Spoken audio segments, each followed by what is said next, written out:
J'ai ici 10 questions que les Français se posent souvent au moment de venir déménager au Paraguay. Je m'appelle Alexis, ça va faire 20 ans que je vis ici au Paraguay et je fais partie de l'équipe de Résidence Paraguay et nous sommes là pour vous aider à faciliter votre résidence ici au Paraguay. Question numéro 1, pourquoi s'installer au Paraguay? S'installer au Paraguay parce qu'il fait bon vivre, et il y a des facilités sur les impôts, sur la paperasse, sur faire sa résidence ici au Paraguay. Ce sont beaucoup de points qui sont très intéressants et simples à faire, plus au Paraguay que dans d'autres pays où vous pouvez aussi faire votre résidence. Question numéro 2, est-ce facile d'obtenir la résidence? Alors oui, c'est assez facile, ça peut être fait dans à peu près 2 à 3 mois. Il faut juste avoir un casier judiciaire vierge, il faut avoir un passeport valide et 2 ou 3 papiers traduits du français à l'espagnol qui peuvent se faire ici. Donc question numéro 3, combien ça coûte de faire sa résidence? Alors, si vous faites votre résidence vous-même, en coût, ça sera à peu près entre 600 et 800 euros. Il y a des frais d'immigration qui sont d'à peu près entre 500 et quelques euros. Et après, il y a quelques papiers à faire, les traductions, quelques frais. C'est à peu près ça. Si vous le faites vous-même, vous pouvez le faire vous-même. Si vous parlez espagnol correctement, c'est relativement facile. C'est un peu de bureaucratie. Ça met à peu près 3 à 4 jours. Et après, si vous vous faites accompagner, ça peut coûter. Les tarifs sont à peu près entre 2000 et 3000 euros. Question numéro 4. Peut-on travailler ou lancer un business facilement? Alors, ça va faire 20 ans en juin que j'habite ici au Paraguay. Et à partir du moment où j'ai fait mes papiers, je peux aller travailler dans une entreprise, je peux former une entreprise. Tout ça, c'est très facile. À partir du moment où vous avez votre résidence, vous pouvez travailler, ouvrir votre business très simplement. Question 5. Le Paraguay est-il un pays sûr? Alors oui, c'est un des pays les plus sûrs d'Amérique du Sud. Alors je sais que quand je dis l'Amérique du Sud, pour les Français, on pense à la Colombie, le Brésil, on pense à des pays pas très sûrs. Mais il y a d'autres pays qui sont plus tranquilles comme l'Argentine, le Chili. Et le Paraguay est un des plus sûrs. Alors évidemment, il y a des endroits qui sont un peu plus craignos que d'autres. Tout dépend d'où vous allez. Mais en général, dans la capitale, comme je l'ai dit, ça fait 20 ans que je suis ici et j'ai jamais eu aucun problème d'agression, de vol ou quoi que ce soit. Ça peut arriver, j'en entends parler de temps en temps, mais c'est quelque chose de pas très répandu. Question numéro 6. Quel est le coût de la vie?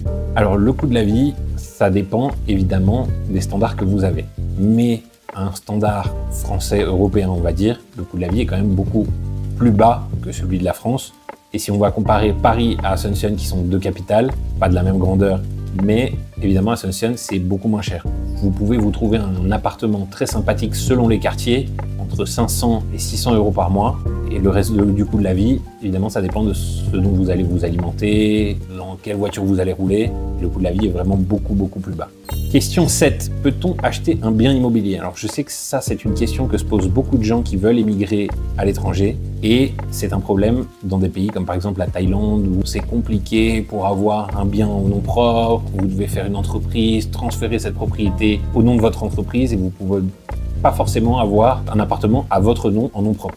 Ici au Paraguay, c'est totalement différent. Vous pouvez ouvrir votre entreprise et être 100% propriétaire de votre entreprise et vous pouvez acheter de l'immobilier en nom propre. Question numéro 8. Est-ce qu'on parle anglais ou français? Alors, comme beaucoup de gens le savent, en Amérique latine, les 90% d'Amérique latine parlent espagnol et on a le Brésil qui parle portugais. Donc ici, ça parle plus espagnol, ça parle un peu anglais aussi. Le français, je ne vais pas dire que pas du tout, parce qu'il y a une communauté française quand même, il y a pas mal d'expatriés, il y en a de plus en plus qui viennent, probablement pour les mêmes raisons qui vous intéressent et pour lesquelles vous êtes en train de regarder cette vidéo. Mais oui, c'est plutôt l'espagnol, un peu d'anglais. L'espagnol, c'est une langue latine, comme le français, c'est relativement simple à apprendre, au moins pour avoir les bases, ça va être relativement vite fait. Question 9.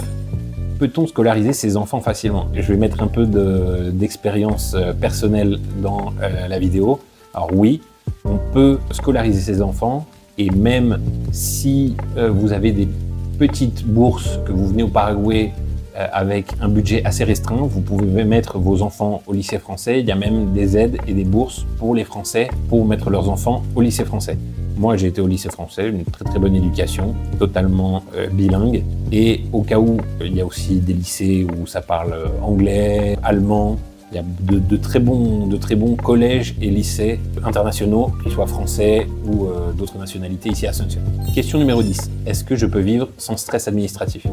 Alors oui, le Paraguay, sur tout ce qui est paperasse, administratif, etc., c'est un pays assez simple. Tout va relativement vite. Si même vous ne voulez pas faire vos papiers, vous voulez avoir un comptable qui s'occupe de vos papiers, c'est relativement peu cher. Et tout ce qui est paiement de factures, etc., par exemple, moi, je ne vois personne, je suis chez moi, je prends mon compte de banque ici paraguayen et je paye toutes mes factures à travers mon compte bancaire sur mon téléphone. J'ai pas besoin de sortir de chez moi, j'ai pas besoin d'aller en comptoir, j'ai pas besoin de prendre de numéro, faire la queue, quoi que ce soit. Si vous avez d'autres questions, vous pouvez nous écrire sur Instagram ou sur WhatsApp sans aucun problème. Quelqu'un de l'équipe vous répondra.